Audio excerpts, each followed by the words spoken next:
বছরের প্রথম আম খাবো। বিশ্বাস করেন, আমার সিজন প্রায় শেষ হতে যাচ্ছে। আম প্রায় শেষের দিকে, কিন্তু এখন পর্যন্ত আমি 1 কেজি আম কিনে খাওয়ার সাহস পাই নাই। আমি যদি একটা চকলেটও কিনতে যাই, কি মনে হয় জানেন? মনে হয় কি, আমার ঘরে মনে হয় নুন নাই, তেল নাই, আমি কিনতে পারবো কিনা। তো আজকে কেন জানি আমার অনেক আম খাইতে মন চাচ্ছিল, তাই আমি 1 কেজি আম আনছি, খাবো। বছরের প্রথম তো, ফল খাইতে হয়। শুনিয়ে নিলাম। এই যে, সরি, বিসমিল্লাহ।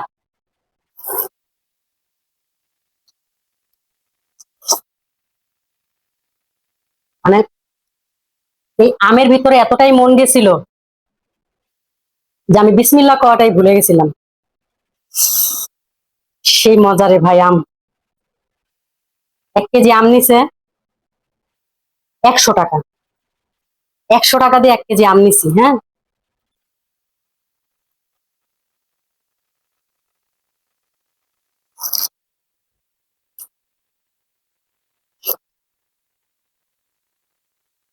আশেপাশে সবাই খায় তো, সবাই কেনে খায় দেখি, মানে মনটা আর মানাইতে পারলাম না। ভাবলাম একদিন হয়তো একটু কম খায়া আজকে আম খাই। মন চাইলে ঠেকানো যায় না। অনেক ইচ্ছা করতেছিল আম খাইতে। হম। অনেক রস।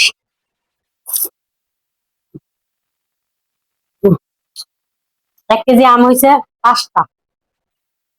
5টা আম হয়েছে, আমি একটা খাইলাম, আমার মেয়ে একটা খাবে এখন, 3টা থাকবে। ওকে বলছি 3 দিনে 3টা আম খাবি, কারণ আমি আর কিনে দিতে পারবো না। এই জন্য 3 দিন 3টা আম খাবি, খালি বেশি দিন খাইতেও পারবি, প্রতিদিন আমও খাইতে পারবি, অন্তত 3 দিন তো খাইতে পারবি। অনেক মজা।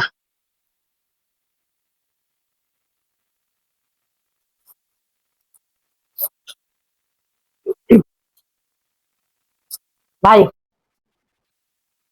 কষ্ট কি জিনিস, এটা আমাদের মতো কষ্টে থাকা মানুষেরাই বোঝে, বড়লোকরা বুঝবে না কষ্ট কি জিনিস, ঠিক আছে। এই যে 1 কেজি আম কিনতে গেছি, মিনিমাম 7 বার ভাবছি কিনবো না কিনবো না, কিনবো না কিনবো না, মনটা আর মানাইতে পারিনি, কিনছি। এরকম অনেক গরিব মানুষ আছে ভাই, খাইতে পারে না। আমাদের আশেপাশে অনেক মধ্যবিত্ত ফ্যামিলি, অনেক গরিব মানুষ আছে। গরিব মানুষ তাও চাইয়ে খাইতে পারে, কিন্তু মধ্যবিত্ত যারা আছে তারা ভাই চাইতে পারে না, তাদের মন চাইলেও তারা খাইতে পারে না। হম।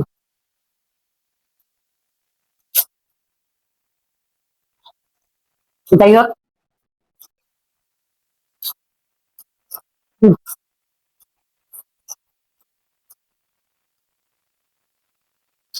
আল্লাহ আমার রিজিকে রাখছিল, খাইলাম, আলহামদুলিল্লাহ।